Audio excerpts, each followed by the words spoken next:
શ્રી સ્વામિનારાયણ ભગવાનની જય. અક્ષર પુરુષોત્તમ મહારાજની જય. ગુણાતીતાનંદ સ્વામી મહારાજની જય. ભગતજી મહારાજની જય. શાસ્ત્રીજી મહારાજની જય. યોગીજી મહારાજની જય. પ્રગટ ગુરુહરિ પ્રમુખ સ્વામી મહારાજની. સમગ્ર વિશ્વની એક પ્રખ્યાત કંપની છે માત્સુશીતા ઇલેક્ટ્રિકલ્સ એનું નામ. કદાચ આ નામથી કેટલાક પરિચિત નહીં હોય. એનું બીજું પ્રખ્યાત નામ છે નેશનલ પેનાસોનિક. એ નામથી ઘણા બધા હરિભક્તો વાકેફ હશે. એના સ્થાપક છે કોનોસુકે માત્સુશીતા. આ કંપનીમાં લગભગ 2.25 લાખ કર્મચારીઓ કામ કરી રહ્યા છે. એટલે યુ કેન ઇમેજિન કે 2.25 લાખ માણસોને રોજીરોટી પૂરી પાડતો હોય એ ઇન્ડસ્ટ્રીયાલિસ્ટ કયા લેવલનો હશે. એને પ્રશ્ન પૂછ્યો કે તમારી સફળતાનું રહસ્ય શું છે. કોઈ પણ મહાન માણસોને ન્યૂઝમાં આવા પ્રશ્ન પૂછાતા હોય છે. એણે શું ઉત્તર આપ્યો કે મારી સફળતાનું રહસ્ય એ જ છે કે હું રોજ સવારે જાગીને અરીસા સામે જોઉં છું. આ વાંચ્યા પછી આપણને પ્રશ્ન થાય કે અરીસા સામે જોવાથી કઈ સફળતા મળતી હોય? તમે તો સવારે જ જોવો છો, અમે તો સવારે જોઈએ, બપોરે જોઈએ, સભામાં આવતા પહેલાં જોઈએ, રાત્રે સૂતા પહેલાં જોઈએ. અરીસામાં જોવાથી સફળતા મળે? પણ એણે બીજું એક વાક્ય બહુ સરસ ઉચ્ચાર્યું કે અરીસામાં જોયા પછી હું મારી જાતને જ પ્રશ્ન કરું છું કે ગઈકાલની મારી સફળતા હજુ સર્વશ્રેષ્ઠ સફળતા નથી. મારે મારા જ રેકોર્ડ તોડવાના છે. આવો જ કંઈક પ્રશ્ન સચિન તેંડુલકરને પૂછ્યો હતો 2005ના ઇન્ડિયા ટુડે મેગેઝિનમાં ડિસેમ્બરમાં. પ્રભુ ચાવલા સચિનને પ્રશ્ન પૂછે છે, are you satisfied with your battings? તમને તમારી બેટિંગથી સંતોષ છે? હવે આટલા રન, માસ્ટર બ્લાસ્ટર, કેટલા રેકોર્ડ્સ, કેટલા એવોર્ડ્સ, કેટલા પૈસા, કેટલી કીર્તિ, હવે તો સંતોષ જ હોય ને. ત્યારે સચિને શું જવાબ આપ્યો? अच्छा बल्लेबाज कभी भी अपनी बैटिंग से संतुष्ट नहीं होता. पिछले 25 साल से मैं मेरी बैटिंग में इम्प्रूवमेंट कर रहा हूं और जीवन के अंत तक करता रहूंगा. જેટલા કંઈ માણસો સફળ થયા છે બધાના જીવનમાં એક જ આ સૂત્ર છે કે આપણે કંઈક સારું હજી કરવું છે. ગાંધીનગરનું અક્ષરધામ અહીંયા બેઠેલા બધાએ દર્શન કર્યા છે. કેવું છે? સરસ છે. દિલ્હીનું અક્ષરધામ દર્શન કર્યા છે તો એ કેવું છે? અતિ સરસ છે. એના કરતાંય સરસ છે, બહુ સરસ છે. એમ આપણે બધા કેવા છીએ? ગાંધીનગર અક્ષરધામ જેવા. અને હવે કેવા થવાનું? દિલ્હી અક્ષરધામ જેવા. જો કદાચ કોઈને એમ મનાઈ ગયું ને કે હું દિલ્હી જેવો છું તો ન્યૂ જર્સીમાં નવું અક્ષરધામ બને છે. આપણે પણ વધારે સારા થવાનું. ગાંધીનગર અક્ષરધામ સારું હતું જ, છતાં બાપાએ વધારે સારું અક્ષરધામ ત્યાં બનાવ્યું. પણ માણસ માત્રની મોટી તકલીફ હોય તો શું છે કે આપણે બધા એમ જ માનીએ છીએ કે આપણે તો પરફેક્ટ છીએ, કંઈ સુધારાની જરૂરિયાત નથી. લગભગ 4 વર્ષ પહેલાં અમે લોકો જામનગર મેન્ટલ હોસ્પિટલમાં ગયા હતા, ગાંડાની હોસ્પિટલમાં. અમારે કંઈ તકલીફ નહોતી પણ ત્યાં મળવા માટે ગયા હતા. અમારે કોઈ સગાવાલાય નહોતા પણ આ તો ત્યાં શ્રાવણમાં વિચરણ કરવા ગયા હતા અને ડૉક્ટર ભરતભાઈ ગઢિયાએ ત્યાં નોકરી કરતા હતા એટલે અમને ત્યાં લઈ ગયા. લગભગ 100-125 જેટલા ગાંડા હતા કેજીથી PhD લેવલ સુધીના. એમાં એક ગાંડો તો ઇંગ્લિશ એકદમ ફ્લુઅન્ટ ઇંગ્લિશ બોલતો હતો. પછી મારી સાથે હાથ મિલાયો એટલે મેં ભરતભાઈને કીધું આ તો સરસ ઇંગ્લિશ બોલે છે, મને કે થોડીક વધારે વાત કરો. થોડીક વાર વાત કરી તો ખબર પડી કે આને તકલીફ જ છે. કીધું આટલું ઇંગ્લિશ બોલે છે? મને કે એલડી એન્જિનિયરિંગ કોલેજનો મિકેનિકલ એન્જિનિયર છે પણ સ્પ્રિંગ છટકી ગઈ છે હવે, એટલે એને અહીંયા પૂરવો પડ્યો છે. આવા અલગ અલગ ગાંડા રાખ્યા હતા. એક પાંજરામાં 10-15 ગાંડા ઊભા. તમારી સાથે કેટલાક છોકરા હતા, એણે સેલફોન પર થોડીક વાત કરતા હતા એટલે એક ગાંડો ગુસ્સે થયો અને પછી કે તમને લોકોને એમ કે તમારી પાસે જ સારા મોબાઈલ છે, તમારે કરતાં સારો મોબાઈલ તો મારી પાસે છે. એવું કાઢતો તારો મોબાઈલ કાઢતો. મને એમ કે મેન્ટલ હોસ્પિટલવાળા મોબાઈલ રાખે ને એ પાછા કેવા રાખતા હશે. એટલે મારે જોવું હતું, તો એને ખિસ્સામાં હાથ નાખ્યો ગાંડાએ. પછી હથેળીમાં આમ આમ કરવા માંડ્યો. આવું તો જી બિલ ગેટ્સ કે સ્ટીવ જોબ્સે નથી શોધ્યું. હથેળીમાં જ બટન દબાવ્યા, ડિઝિટ, અને પછી કે હેલો મનમોહન સિંહ. સીધું જ જામનગરથી દિલ્હી ફોન જોડ્યો.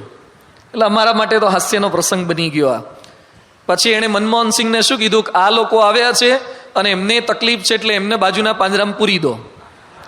અમારી ફરિયાદ એણે વડાપ્રધાનને કરી દીધી. અમે પણ જોતા હતા, એ અંદર હતા એટલે આપણે સેફ હતા. એમાં બાજુમાં એક ગાંડો ઊભો હતો, એ બહુ જ શાંતિથી ઊભો હતો, એ પાંજરામાં પણ થોડીક દૂર. એણે થોડોક દરવાજાની નજીક આવ્યો. પછી અમને શું કે સ્વામી આની જોડે બહુ માથાકૂટ ના કરતા, અને મગજની તકલીફ છે. એટલે મેં પછી ડૉક્ટરને કીધું કે આ ટિફિન આપવા આવ્યા છે આ ભાઈ, કે સગાવાલા છે કે તમારો સ્ટાફ મેમ્બર છે? મને કે ના ના સ્વામી, પેલો જે બોલ્યો ને એના જેવો જ આ એ ગાંડો છે. તો આ તો એમ કે છે કે આને મગજની તકલીફ છે. તો ભરતભાઈએ વાત કરી કે સ્વામી 100-125 ગાંડા છે, એક પણ ગાંડો એમ નથી માનતો કે મારામાં તકલીફ છે. બધા એમ જ માને છે કે આપણામાં કોઈ તકલીફ નથી. જેને ગાંડાની હોસ્પિટલમાં દાખલ કર્યા હોય એ પણ ના માને કે મારામાં કંઈ તકલીફ છે, તો એ વડોદરા જેવી મોટી નગરીમાં રહેતા હોય, આટલા ભણેલા ગણેલા, આટલું કમાતા, ગાડીઓવાળા, આપણે બધા કેમ ના માનીએ કે મારામાં તકલીફ છે? આપણે એમ જ માનીએ છીએ કે પત્નીમાં તકલીફ, પતિમાં તકલીફ, સાસુમાં તકલીફ, સસરામાં તકલીફ. બીજા લોકોની તકલીફને લીધે જ મને પ્રશ્ન થાય છે. અત્યારે જે આપણે વાત સાંભળવા માટે જઈ રહ્યા છે એનો વિષય એ છે કે જે કંઈ પ્રશ્નો છે, પરિવારની અંદર પ્રશ્નો છે, દુનિયામાં ઘણા પ્રશ્નો છે, એમાં મેક્ઝિમમ આપણને હેરાન કરતો એવો કયો પ્રશ્ન છે? રોજ ન્યૂઝપેપર ખોલીએ એટલે ક્યાંક આતંકવાદનો પ્રશ્ન આવે છે.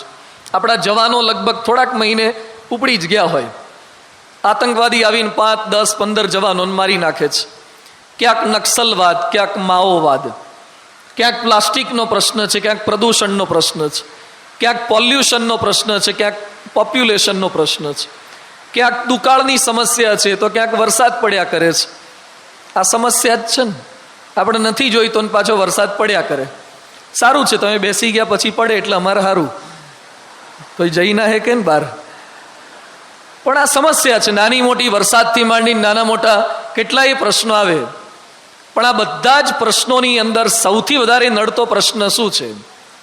લગભગ થોડાક વર્ષ પહેલા બોમ્બેમાં તાજ હોટલમાં હુમલો થયો આતંકવાદીનો. આતંકવાદીઓએ ઘણા માણસોને મારી નાખ્યા. આ સમાચાર ભારતની, દુનિયાની ઘણી બધી ટીવી ચેનલ્સ ઉપર લાઈવ બતાવવામાં આવતા હતા. ખૂન ખરાબાના દ્રશ્યો છે, છતાં કેટલાય લોકોએ પોતાના ઘરમાં એર કન્ડિશનમાં અથવા તો પંખો ચાલુ કરીને ચા, કોફી કે બ્રેડ બટર ખાતા ખાતા આવા સમાચાર જોયા હશે. આતંકવાદનો હુમલો થયો એ વધારે નડે છે કે તમારા ઘરની અંદર પત્ની સાથે તકલીફ થાય એ વધારે નડે? બહાર ગમે તેટલા માણસો મરી જાય, તમારા ઘરનું જમવાનું બંધ નહીં થાય, પણ જે દિવસે ઘરમાં પત્ની સાથે બબાલ થઈને એ દિવસે કદાચ ભૂખ્યા રહેવું પડશે. આપણને એ જાજુ નથી નડતું. જાપાનમાં સુનામી આવે એ આપણને જાજુ નડે કે આપણા ઘરમાં સંડાસ બાથરૂમનો નળ લીક થાય એ નડે? આપણને સુનામી ના નડે, નળ લીક થાય એ નડે. પણ આ બધા જ પ્રશ્નોની અંદર સૌથી મહત્તમ જો આપણને નડતો એવો પ્રશ્ન છે તો એ પરિવારનો પ્રશ્ન છે. પરિવારની અંદર તકલીફ થાય છે. માણસો બહાર બધે જ કરી શકે. લિંકન જેવો માણસ, અબ્રાહમ લિંકન, અમેરિકાના જેટલા કંઈ રાષ્ટ્ર પ્રમુખ થયા એમાં એ શ્રેષ્ઠ પ્રમુખ થયો. કઠિયારાનો દીકરો અને રાષ્ટ્ર પ્રમુખ થાય. ઝાડની છાલ ઉપર ABCD લખતા શીખ્યો, એમ કરતા કરતા આગળ વધ્યો.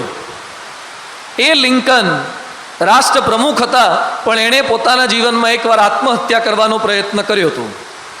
લિંકને આત્મહત્યા કરવાનો પ્રયત્ન કર્યો. કેમ? એની પત્ની બહુ જ વિચિત્ર હતી. રાષ્ટ્ર પ્રમુખ થવું સહેલું છે, લોકપ્રિય થવું સહેલું છે, પણ પત્ની પ્રિય થવું અઘરું છે. લોકપ્રિય થવાય, પત્ની પ્રિય નાય થવાય. અને તકલીફ. ગાંધીજીએ જેના જીવનમાંથી પ્રેરણા પ્રાપ્ત કરી, જ્હોન રસ્કિન, શ્રીમદ રાજચંદ્ર અને લિયો ટોલ્સ્ટોય. આ ટોલ્સ્ટોય જ્યારે મર્યા ત્યારે એના ખિસ્સામાંથી એક કાપલી નીકળી કે મારી પત્નીએ મારા ડેડ બોડીને હાથ પણ અડાડવો નહીં. કેટલા બધા સંબંધો બગડી ગયા હશે. આમ ગાંધીજીને પ્રેરણા આપનારા હતા, પણ એની પત્ની શરીરને હાથ પણ ના અડાડે એટલા બધા પત્ની સાથે ઝઘડા થઈ ગયેલા હતા. બહારથી લોકોના જીવન મોટા લાગે. લંડનનો એક ગાયક છે એલ્ટન હર્ક્યુલસ જ્હોન, બહુ પ્રસિદ્ધ ગાયક છે. એક રાતના કાર્યક્રમ આપવાના 7 કરોડ રૂપિયા લે છે. 7 કરોડ એક રાતમાં ગીત સંગીતના કાર્યક્રમ આપવાના. 28 જેટલા તો ગ્રેમી એવોર્ડ મળ્યા છે આ એલ્ટન હર્ક્યુલસ જ્હોનને. લંડનમાં હિથ્રો એરપોર્ટથી નજીકમાં અબજો રૂપિયાનો બંગલો છે. લગભગ થોડાક વર્ષ પહેલા એક જ વર્ષની અંદર 280 કરોડ રૂપિયા કમાયો હતો. એક વર્ષની નેટ પ્રોફિટ 280 કરોડ. શોપિંગનો શોખીન છે, જાય એટલે કરોડોની ખરીદી કરી દે. ઘરમાં 38 જેટલી તો કાર છે. કઈ? ફંટી, નેનો, આવી બધી કાર હોય ને. Audi, BMW, Jaguar, range rover, આ બધી મોંઘી મોંઘી ફર્સ્ટ ક્લાસ કાર, બધી 38 જેટલી કાર છે. 21 જાતના તો કૂતરા પાળ્યા છે, પૂંછડા વાળા ને પૂંછડા વગરના, આલ્સેશિયન ને ડોબરમેન ને આ બધા શેફર્ડ ને બધા જાત જાતના કૂતરા પાળ્યા છે. કેટલી પ્રસિદ્ધિ એના જીવનમાં છે. પણ એના જીવનને જો તમે ડિટેલમાં જુઓ કે વાંચો, ડ્રગ્સનો બંધાણી થઈ ગયો છે. એની પત્ની સાથે ડિવોર્સ લેવા પડ્યા છે. પ્રશ્ન છે અહીંયા જેટલા કે વિદ્યાર્થીઓ બેઠા છે અથવા જે સાયન્સમાં થોડું જાણતા હશે, આઈફોન જેણે બજારમાં લોન્ચ કર્યો, આઈપેડ જેણે લોન્ચ કર્યું, આઈટ્યુન્સ જેણે લોન્ચ કર્યું, આઈપોડ જેણે લોન્ચ કર્યા, આ બધું જ આઈ લગાવનાર એ સ્પીલબર્ગ હતા, સોરી સ્ટીવ જોબ્સ હતા. બહુ જ બુદ્ધિશાળી માણસ. યુનિવર્સિટીમાંથી કાઢી મૂકેલો, આ લેવલનું ભણ્યો અને બધું મૂકી દીધું આ લેવલ પર. ખાલી $1000 કંપનીનો પ્રારંભ કર્યો તો $1000, $500 આના સ્ટીવ જોબ્સના અને $500 એનો મિત્ર હતો વોઝનિયાક, એના હતા. 2 જણાએ પાર્ટનરશિપમાં ધંધો ચાલુ કર્યો અને 21 વર્ષે તો અબજો પતિ થઈ ગયો હતો. ઘણા 21 વર્ષે પતિ એ નથી થતા, ગોઠવાતું નથી કે અહીં એક મળતું. અબજો પતિ થઈ જાય, 1 રૂપિયો કમાતા નથી. ઘણા 40 વર્ષે બાપુજીને કહેતા હોય છે કે વાપરવાના પૈસા આપજો ને. 40 વર્ષે વાપરવાના પૈસા લેવા પડે. શું ભણ્યા ને કર્યું, શું કમાયા? આ સ્ટીવ જોબ્સ આ લેવલનું કાર્ય કરી શક્યો, પણ એની લાઈફ વાંચજો. હ્યુમન રિલેશનમાં નિષ્ફળ ગયેલો માણસ, જેની સાથે એપલ કંપની જેણે ચાલુ કરી, એપલમાં જ ડખો થયો, એપલમાંથી એને કાઢી મૂક્યો, કેલિફોર્નિયામાં જતો રહ્યો, ત્યાંથી કંટાળીને ઇન્ડિયામાં હિમાલયમાં ફરવા માટે આવ્યો. સાયકલ પર ફર્યા કરતો, હિપ્પીની જેમ વાળ વધારીને. પછી પાછી અંતરદ્રષ્ટિ થઈ, નેક્સ્ટ અને પિક્સાર નામની મોટી કંપનીઓ સ્ટાર્ટ કરી, ફરતી પાછો એપલમાં આવ્યો. તમે આઈપેડ લોન્ચ કરી શકો, પણ તમારા સ્ટાફ સાથે કામ કરવું ને એ અત્યંત અઘરું છે. હ્યુમન રિલેશન, માણસો થાપ આમાં ખાય છે, વ્યક્તિ સાથે કામ કરવામાં. તો પરિવારની અંદર આદર્શ પરિવાર કઈ રીતે બની શકે? સુખી પરિવાર. ગુજરાતીમાં એક કહેવત છે, ધરતીનો છેડો ઘર. ઘરે જઈએ એટલે આપણને આમ સંતોષની અનુભૂતિ થાય. આજે જે તમને બધાને થશે, એકદમ આનંદ થાય. ઘરે જઈએ એટલે મજા આવે. ભલે ને આપણા ઘર નાનું હોય, ગોદડી ફાટલી હોય, સામાન્ય સંડાસની ડોલે અડધી તૂટેલી હોય, પણ તો એ આપણું ઘર, આપણું બાથરૂમ, આપણું ઘર. એક મજા છે, એક સંતોષ છે. તો દરેક ઘર આવા સુખી છે. કેટલાકના ઘર પર બોર્ડ માર્યો હોય, હોમ સ્વીટ હોમ. અંદર સ્વીટનેસનો છાંટોય હોતો નથી, ખાલી બોર્ડ મારે. તો સ્વીટનેસના બોર્ડ મારવાથી સ્વીટનેસ આવી જાય છે. તો પરિવારની અંદર સખત પ્રશ્ન, દરેક જગ્યાએ નાના મોટા પ્રશ્ન બધા ચાલ્યા કરે છે. કેટલાક લોકો કે ભવ્ય ઘર બનાવો એટલે સંતોષ થઈ જાય. એક ભાઈએ મોટો બંગલો બનાવ્યો ને ઘર પર લખ્યું હતું હાશ. 2 અક્ષરનો એક શબ્દ છે. શું? હાશ. એટલે મેં બોર્ડ જોયું એટલે એના ઘરે જ અમે ગયા, મેં પૂછ્યું, મેં કીધું ઘર પર હાશ લખાય? ઘર પર તો માતા મહાદેવનું નામ લખાય, સ્વામિનારાયણમાં માનતા હોય તેનું નામ લખીએ, બાપાનું નામ લખીએ, ના માનતા હોય દીકરા દીકરીના મા બાપના નામ લખો. હાશ કઈ ઘર પર લખાય? હાશ તો ક્યારે બોલાય? આજે જ્યારે અમે છોડશું ને તમને, એટલે હવારના બેહાડ્યા તો આખો દાડો હંભળાય કર્યું, હાશ માન શિબિર પૂરી થઈ, હવે મંગલમય જ છે, બધું ઊભા કરો તો. એટલે હાશ આપણને ત્યારે લાગે. એટલે મેં એમને પૂછ્યું ઘર પર હાશ કેમ લખ્યું? મને કે સ્વામી આગા પાછા ઓછી ના કર્યા ત્યારે મોંઢ ઘર પૂરું થયું, એટલે હાશ લખ્યું. બધું હવે હાશ છે ના કે બીજા પ્રશ્નો પાછા ચાલુ થઈ ગયા છે. ઘર પર હાશ લખવાથી હાશ નહીં થાય. કેટલાક લોકો શું માને કે એરેન્જ મેરેજમાં તકલીફ થાય છે, છૂટાછેડાના પ્રમાણ વધતા જાય છે ને, હવે એના કરતાં લવ મેરેજ કરીએ. આધુનિક ટ્રેન્ડ આ છે. કારણ કે રહેવાનું આપણે, મા બાપ નક્કી કરે. આપણે રહેવાનું છે તો આપણે જ એને પસંદ કરીએ. લવ મેરેજ વધતા જાય છે, પણ ઓલ ઓવર સર્વે તમે ચેક કરજો, જેટલા એરેન્જ મેરેજમાં નિષ્ફળતા મળતી હતી એના કરતાં વધારે અત્યારે લવ મેરેજમાં મળવા માંડી છે. અહીંયા જૂના જે ખુરશીમાં બેઠા છે ને એ લોકો જોવાય નહીં ગયા હોય, એના બાપુજીએ જ ગોઠવી દીધું હશે. લગ્નના દાડે જ ખબર પડી હશે કે આ દેવી સાથે આખી જિંદગી વિતાવાની છે, તો એ હેમખેમ પાર પડી ગયા. અને આ લોકો કેટલી વાર થિયેટરમાં જઈ આવ્યા હોય અને ઈમેલ કર્યા હોય ને ફરવા ગયા હોય ને તોય છૂટાછેડા થાય છે. લવ મેરેજ થાય એટલે પ્રોબ્લેમ સોલ્વ થઈ જાય, ભવ્યતાથી મેરેજ થાય એટલે પ્રોબ્લેમ સોલ્વ થાય. પરદેશમાં બે જણાએ નક્કી કર્યું કે હવામાં લગ્ન કરવા છે, કોઈએ ન કર્યા હવામાં, તે પતિ પત્ની ઉપરથી પડ્યા, પ્રેમી પ્રેમિકા ભેગો એક બામણને હેઠો નાખ્યો વિધિ કરવા, અને પછી છાપામાં ન્યૂઝમાં આવ્યું કે હવામાં લગ્ન કર્યા. હવે હવામાં લગ્ન કરો, પાણીમ કરો, નદીમ કરો, પર્વત પર કરો, દરિયામ કરો, જંગલમાં કરો, અગ્નિમ કરો, જ્યાં કરવાય ત્યાં કરો, પણ હખણા રહો, સંપીન રહો. તમે લગ્ન ક્યાં કરો સગત્ય નથી. ખર્ચા કેવા કરે છે? પેલા લગ્ન સાદાઈથી થતા, આટલા ખર્ચા નહીં, આવી કોઈ પાર્ટી નહોતી. પેલા તો કેમેરા જ નહોતા, અમુકે લગ્ન કર્યા હશે એના ફોટા જ નહીં હોય, કારણ કે ફોટા પાડતા જ નહોતા. પછી ધીમે ધીમે ફોટા આવ્યા, એમાં કોડાક કોનિકાનો પેલો છત્રી ફોટાવાળો રોલ આવે, અને પહેલેથી કહી રાખ્યો ફોટોગ્રાફરને કે એક જ રોલમાં આખું લગ્ન પતાવવાનું છે, અને પછી ધોવડાવવા મોકલવાનું. પણ ધોતા પહેલા જો પાટલું ઢાંકણું ખુલી જાય તેને જાતે ધોવાઈ જાય. જો અજવાળામાં આવી જાય ને તો રીલ બિલ બધું ધાબા ધાબા પડી જાય. એની વચ્ચે અત્યારે ડિજિટલ કેમેરા આવી ગયા. કેવા હોલીવુડની જેવી ડીવીડી બહાર પડે, બોલીવુડની હોલીવુડની એવી લગ્નની ડીવીડીઓ બહાર પાડે છે, તોય છૂટાછેડા થાય છે, તોય પ્રશ્ન થાય છે. ભવ્યતાથી લગ્ન કરેલું પૂરું થઈ. અમારા ગોંડલના એક છોકરાએ રાજકોટ લગ્ન કર્યા, તે ગોંડલથી જાનમાં હેલિકોપ્ટર લઈને આવ્યો. તો ગાડીમાં બે તો 25-35 મિનિટમાં આવી જવાય એવું છે, હેલિકોપ્ટરમાં જાન લઈને આવ્યો. હવે અમારો ટ્રેન્ડ ચાલુ થયો છે, પેલા જાનમાં ઘોડા પર બેસતા ને હવે હાથી પર બેસે છે. ઘોડા પર બેસે એને વરઘોડો કહેવાય, હાથીવાળાને કહેવું શું વર હાથી. હવે ઘોડા પરથી પડે તો માપનું વાગે, તો આમાં તો હાવ જવાનો, પણ હાથી પર કાઢે છે, લગ્નની ભવ્ય કંકોત્રી બનાવે છે, ખર્ચા કરે. આ બધું જ કર્યા પછી જો સ્વભાવ સેટ નહીં થાય ને, કોઈ લગ્ન જીવન છેલ્લે સુધી નથી પહોંચવાનું. પ્રશ્નો આ છે, દરેક ઘરે પ્રશ્ન જ. બહારથી કેટલાક લોકોને જો એટલે સુખી ન માની લેવા. તમે રિંગ રોડ પરથી પસાર થાવ, રેસકોર્સ આગળથી નીકળો, ડેરી ડેન ખાતા હોય એટલે બધા કંઈ સુખી ના હોય. ત્યાંથી પસાર થાય ને સુરસારા ગળાથી તો બધા પ્રકૃતિ પુરુષના જોડલા બેઠા જ હોય કપલમાં. એટલે તમને શું લાગે, વાહ કેટલા નસીબદાર છે, બહુ સુખી છે. એ બધા સુખી નથી હોતા. એ લોકોના 3 પ્રકાર છે. પહેલો પ્રકાર છે સુખી સુખી, બીજો સુખી દુખી, ત્રીજા દુખી દુખી. પેલા સુખી સુખી કોણ? જેને તાજી તાજી હગઈ થઈ હોય ને, તાજા તાજા લગ્ન થયા હોય, એ લગભગ સુખી સુખી હોય. પરાપારની વાતો થાય કે તમારા માટે આમ કરી નાખશું ને તેમ કરી, તમારા સિવાય દુનિયામાં મને કોઈ ગમતું જ નથી ને, તમારા માટે જ મેં તો જન્મ ધર્યો છે ને, હવે તો આપણે ચંદ્ર પર ફ્લાઇટ બુક કરાવશું ને. બેસ છાનો માનો ગેસનો બાટલો ટાઈમે લાવે તોય ઘણું છે. હવે ચંદ્ર પર ફ્લાઇટની મોટી મોટી વાતો કરે પાછો. હવે સુખી સુખી, એને ક્યાં દુઃખ પડ્યું છે? પણ લગ્ન થાય પછી 2-3 છોકરા થાય ને, એડમિશનની માથાકૂટ ને, 2-5% ફિઝિયોથેરાપીમાં એડમિશન ના મળે ને, એમાં પેમેન્ટ કોટામાં લેવાનું થાય ને, લોનના હપ્તા ભરવાની તેવડ ના હોય, એટલે થોડાક દાડા સુખી ને થોડાક દાડા દુઃખી. એ પરિણ્યા પછી છોકરા થાય પછી સુખી ને દુઃખી.